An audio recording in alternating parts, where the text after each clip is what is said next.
Hey everyone, welcome to the show. Have you ever felt like your whole life was basically like mapped out for you? Even if it went against like everything you believe in? Hmm. It's like the struggle at the heart of Blood Sings. It's Hmm. this paranormal fantasy thriller we're diving into today. Oh, cool. Make sure you hit that like button and subscribe to the channel so you don't miss out on future deep dives. You can find a link to the book in the description if you want to follow along. Okay. It's about a vampire princess, Okay. Aurora, Mm-hmm. who's supposed to marry for power, but her heart's kind of pulling her towards a forbidden love Interesting. and a destiny that could like shatter her entire world. Oh, wow.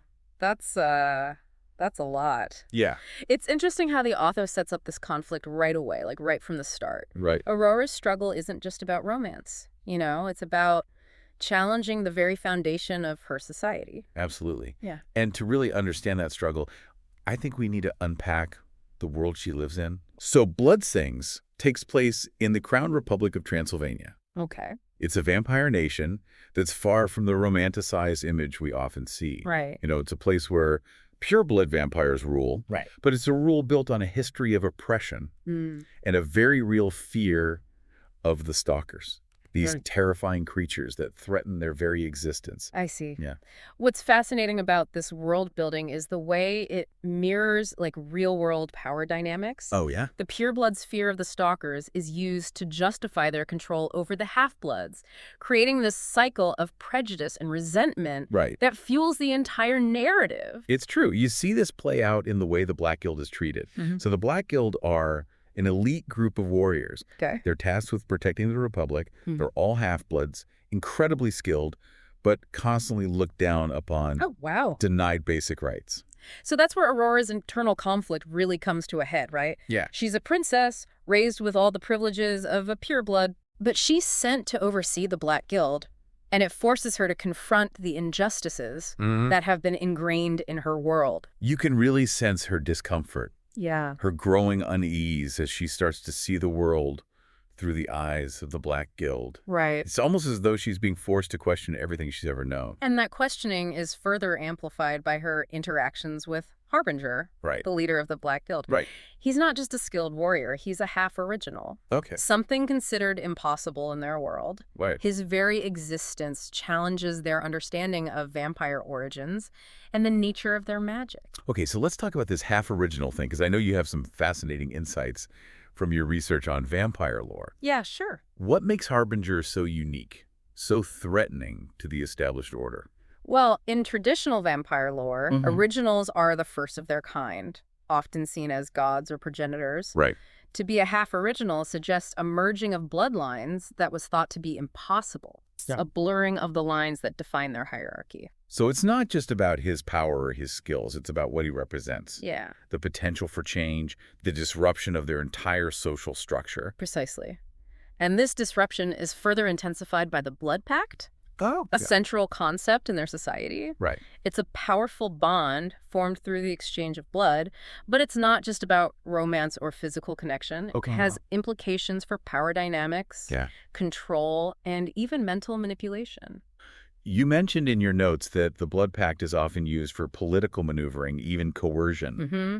Is that something we see play out in the book? Absolutely. There are instances where the blood pact is used to manipulate individuals, to exploit their vulnerabilities, and to maintain control. Wow. The book doesn't shy away from showing the darker side of this bond, the potential for abuse that underlies its power. That's what makes this story so compelling, right? It takes these familiar tropes, these vampire myths, and twists them, explores the nuances, the potential for both beauty and darkness. Yeah. And this plays out in a really fascinating way between Aurora and Harbinger. Their connection is undeniable, but it's fraught with tension. Right. The blood pact intensifies their attraction, but it also amplifies their differences, their conflicting loyalties. Right. It's almost like a ticking time bomb waiting to explode. And then there's this whole other layer of intrigue with the Ruskayan spy lurking within the Black Guild. Right. You mentioned that the Ruskayan Empire is a rival vampire nation, a potential threat to the Crowned Republic. Yes, and the presence of a spy adds this element of paranoia and distrust to the mix. Right. It makes you question the motives of every character, wondering who's truly loyal and who's playing a double game. It's like a game of chess with these hidden agendas and shifting alliances. Exactly. You never quite know who to trust, which keeps you on the edge of your seat throughout the entire story. And that sense of uncertainty is further heightened by the introduction of the Ignis, Right. this incredibly rare and terrifying type of stalker that's practically a legend. Wow. It's a symbol of the ultimate threat, the force that could potentially bring down the entire Republic. You can really feel the weight of this threat, the desperation to stop it. Yeah. It pushes the characters to their limits, forces them to confront their deepest fears. And it's through this shared experience that Aurora and Harbinger's bond deepens, even as their worlds seem to be falling apart around them. It's almost like a trial by fire, a crucible that tests the strength of their connection. Right. But the question is, can their bond withstand the pressures of war, the secrets they're hiding, and the fundamental differences that define their very beings? That's a question we'll definitely be exploring further as we delve deeper into Bloodsaints. Yeah, okay. But before we move on, I want to talk about one scene that really stood out to me. Yeah? A small detail that speaks volumes about Harbinger's character. It's the description of his room, this stark contrast between his warrior persona and this unexpected collection of trinkets and mementos. It's fascinating, isn't it? You have this image of him as this hardened leader, but then you see these glimpses of vulnerability, these hints of a past that he's trying to hold on to. It makes you wonder about the stories behind those objects, the memories they represent. Exactly. It's those little details that add so much depth to a character that make them feel real, relatable. It reminds us that even the most hardened warrior, the most stoic leader, has a heart, a history that shapes who they are. Right. And it makes you want to peel back those layers to understand the man behind the mask. Absolutely. You know, one of the things that struck me about Harbinger's collection is the presence of these seemingly mundane objects, like a worn, leather-bound book, a chipped wooden carving. They hint at a life beyond the battlefield, a yearning for something beyond duty and survival. It definitely makes you curious about his past, his upbringing. We know he lost his parents at a young age. And I can't help but wonder if these objects are somehow connected to them. Right. Remnants of a life that was stolen from him. That's a great point. It speaks to the power of objects as vessels of memory and connection. Right. In a world where half-bloods are stripped of their heritage and history, these trinkets become even more significant. Right. A way for Harbinger to hold on to his identity, his personal narrative. And it ties into this broader theme of bloodlines and lineage that runs throughout the book. Right. The Crowned Republic places so much emphasis on purity of blood. Yeah. Yet Harbinger, this supposed anomaly, is the one who seems most connected to his past, his roots. It's a fascinating subversion of their ideology, wouldn't you say? The very existence of a half-original challenges the notion of what constitutes true vampire heritage. Right. It's like authors prompting us to question the validity of these arbitrary distinctions, these hierarchies built on blood rather than character or merit. Exactly. And this challenge is further amplified by the revelation about Varklax. Oh, yeah. You know, traditionally, they're considered this lesser form of vampire, essentially mortals who have been turned. Right. But Bloodsings throws that whole concept out the window, doesn't it? Absolutely. The book reveals that Varklax can actually be born through interbreeding between purebloods and humans. Wow. This completely disrupts their understanding of lineage, throws their entire social hierarchy into question. It's like a bomb dropped right in the middle of their society. Yeah. If Varklax aren't just turned humans, if they could be born within their community, then what does that say about the purity they so fiercely cling to? It exposes the hypocrisy of their system, doesn't it? Yeah. They ostracize and demonize Varklax while at the same time perpetuating the very conditions that lead to their existence. Wow. It's a potent critique of prejudice and the ways in which fear is used to maintain power structures. And it has huge implications for Aurora, right? She's a princess, the future of the Crowned Republic. Right. But how does this revelation impact her role, her legitimacy? It puts her in an incredibly difficult position. She's been raised with these beliefs, this ingrained sense of superiority, but now she's confronted with a truth that challenges everything she thought she knew. Right. It's a test of her character, her willingness to embrace change and challenge the status quo. Speaking of challenges, let's talk about Aurora's magic for a moment. Okay. The blood aura is this incredibly powerful ability, but it's also incredibly dangerous, right? Yeah. And she's struggling to master it. Right. Struggling with the potential consequences of wielding such power. It's a great example of how the author intertwines personal growth with these larger thematic concerns. Right. Aurora's struggle with the blood aura mirrors her struggle with her own identity, her place in this society. Right. She's grappling with this power that could either save or destroy her, just as she's grappling with the potential consequences of challenging the very foundations of her world. And the Blood Pact adds another layer of complexity to her journey. Yeah. The bond with Harbinger intensifies her power, but it also makes her vulnerable, opens her up to manipulation and potential harm. It's a double-edged sword, isn't it? Yeah. The Blood Pact is a source of strength and connection, but it's also a source of danger and uncertainty. Right. It forces Aurora to confront her own desires, Right. her own vulnerabilities, and to make choices that could have far-reaching consequences. You know, we've talked a lot about Aurora and Harbinger, Right. but I want to shift gears for a moment and talk about the Black Guild as a whole. Okay. You mentioned that they're incredibly skilled warriors, Yeah. but they're also deeply resentful of the purebloods, the way they've been treated. Their resentment is palpable, Right. and rightfully so. Yeah. They've been denied basic rights, forced to live in the shadows, Yeah. and yet they're the ones tasked with protecting the Republic from the stalkers. Right. It's a clear example of the hypocrisy that permeates the society.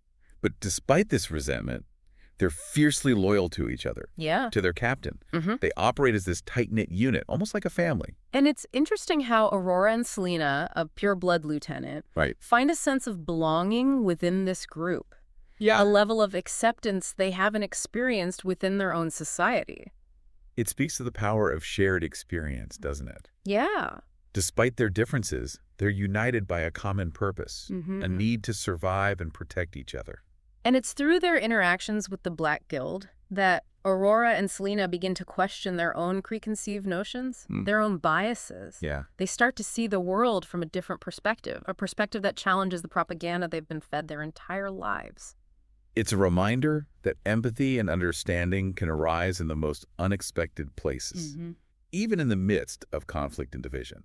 And this theme of division is further emphasized by the presence of the Ruskian spy within their ranks. Right. It's a constant reminder that the threat isn't just external. Yeah. It's also internal. There are cracks within their own society, their own defenses. It creates a sense of paranoia and unease, Yeah. a feeling that no one can be trusted, Right. and it raises the stakes even higher.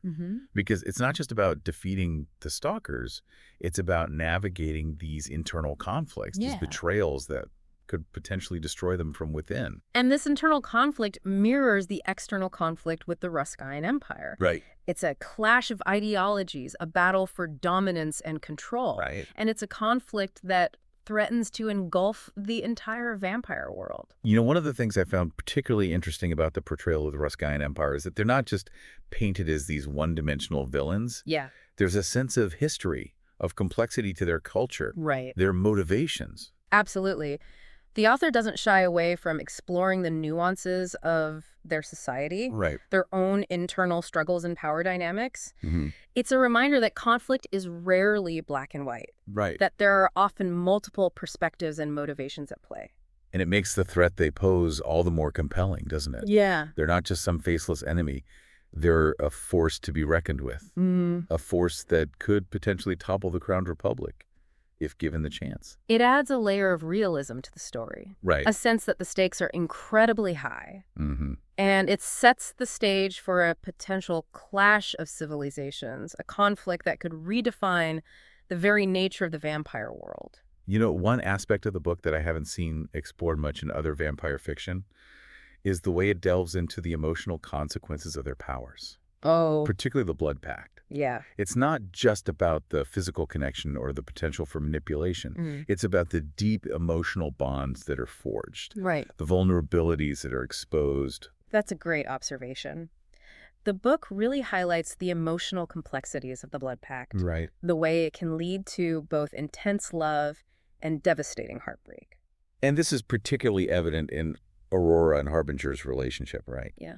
The Blood Pact intensifies their attraction, but it also amplifies their pain, their fears. Right. They're bound together on this deeply emotional level, but they're also struggling to reconcile their differences, Yeah. their conflicting loyalties. It's a relationship that's both beautiful and tragic, filled with passion and longing, but also fraught with danger and uncertainty. Right. And it's this emotional depth that makes their story so captivating, so relatable. It's a reminder that even in a world filled with supernatural powers and ancient lore, the most powerful forces are often the ones that reside within us, the ones that drive our actions and shape our destinies. You've mentioned that you're drawn to stories that explore the darker sides of human nature, and Blood Sings certainly doesn't shy away from that.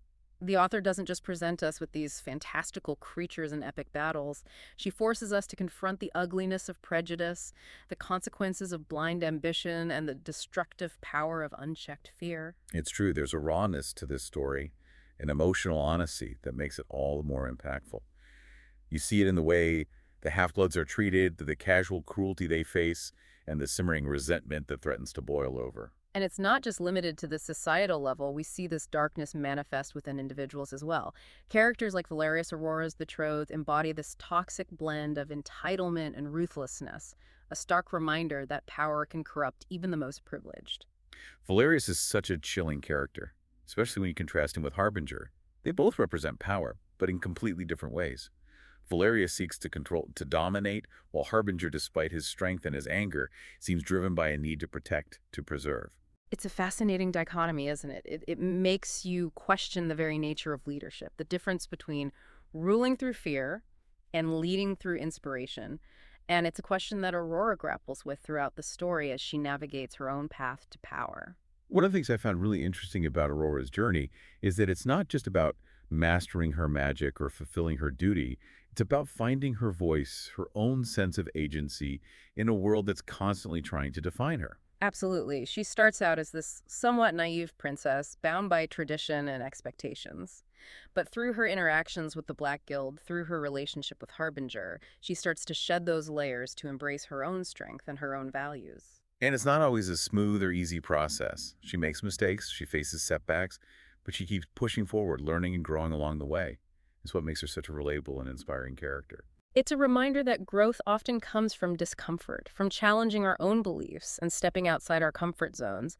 And it's a journey that resonates deeply with anyone who's ever felt trapped by expectations or struggled to find their place in the world. Speaking of finding their place, let's talk about the ending of Blood Sings for a moment. No spoilers, of course, but it leaves us with a lot of questions.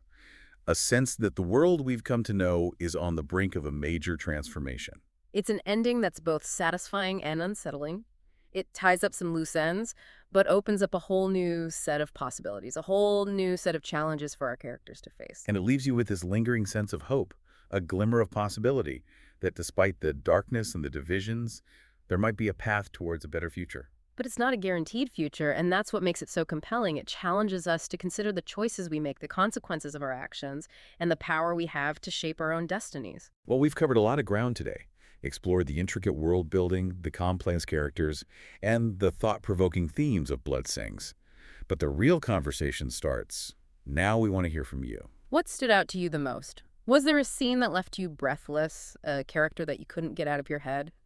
Share your thoughts in the comments below, and let's keep this discussion going. And don't forget to like and subscribe to the channel for more deep dives into the books and topics that are shaping our world. Until next time, keep exploring, keep questioning, and keep diving deep.